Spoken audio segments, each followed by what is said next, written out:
सगळ्यात महत्त्वाचं म्हणजे प्रेमाची संकल्पना पहिली समजून घेतली पाहिजे आपल्याला. आजकाल प्रेम म्हणजे फक्त आपल्या पुढं एकच येतं, ते म्हणजे सेक्स लाईफ. सेक्स हा विषय संपूर्ण आयुष्यभराकरता नसतो, हा काही काळापुरता काही वयापुरता असतो. तर प्रेम आणि राशी यांचा फार घनिष्ठ संबंध आहे, की मी नेहमी सांगतो की तुम्ही एखाद्या झणझणीत रश्श्यामध्ये गुलाबजाम टाकू नाही शकत, किंवा तुम्ही गोड पाकामध्ये मटणाचं हाड नाही टाकू शकत, किंवा मांस नाही टाकू शकत. ही रेसिपी बिघडते ना, तशी जीवनाची रेसिपी पण बिघडते.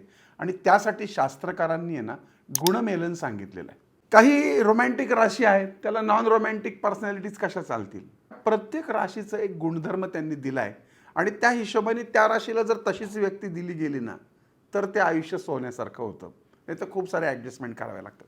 आता काय प्रेम काय राशी पाहून केलं जात नाही. वृश्चिकेच्या स्त्रियांचा पण तोच प्रॉब्लेम आहे, प्रचंड लॉयलिटी असते. म्हणजे माझं असं नाकासमोरच असतं हे काम, तर ते चुकायचं नाही बा. तुम्ही चुकलं तर मग तुमची काही खैर नाही. आता हे चालत नाही ना, प्रेमामध्ये हे चालत नाही. तुम्ही जर कमांड करत असाल, तुम्ही जर डिमांड करत असाल, तर वृश्चिक राशीच्या मग तो पुरुष पण तसा पाहिजे, की त्या स्त्री पुरुषाचं, कोणती वृश्चिक राशीची स्त्री असो पुरुष असो, त्यांचं जर कमांडिंगपणा जर तुम्हाला सहन होत असेल तर तुम्ही यशस्वी जीवन जगू शकता. परंतु तुमच्या जीवनामध्ये येणारी ती व्यक्ती ही तुमच्या जीवनाचं कल्याण करणारीच ठरते. परंतु रोमॅन्स मात्र तेवढा होत नाही वृश्चिकेच्या मंडळींकडनं. त्यामुळं पुन्हा तोच विषय, की धर्म, अर्थ आणि काम यामध्ये वृश्चिकेची मंडळी धर्म आणि अर्थाला महत्त्व देणार असतात, कामाला तेवढं महत्त्व देत नाहीत. कामजीवन, धर्मजीवन, प्रेमजीवन अनुकूल असेल ना, तरच असे संसार, तरच अशी प्रेमजीवन यशस्वी ठरतात.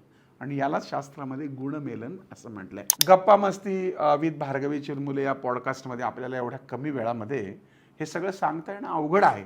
पण तरीसुद्धा मला वाटतं तुम्हाला माझा बोलण्याचा रोख, अंदाज किंवा ह्या गोष्टी आवडल्या असतील, कळल्या असतील. तुम्हाला तुमच्या जीवनामध्ये, तुमच्या प्रेमजीवनामध्ये जर काही प्रश्न असतील, तुमच्या काही समस्या असतील, तर तुमच्या छान छान कमेंट नक्कीच स्वीकारार्ह आहेत. आणि तुमची चांगली कमेंट असेल तर त्या प्रत्येक कमेंटवरती आम्ही एक निश्चित वेगळा व्हिडिओ तयार करू. आणि हा जर चॅनल सबस्क्राईब केला नसेल तर नक्की करा. पुन्हा भेटूयात पुढच्या भागात. तोपर्यंत नमस्कार.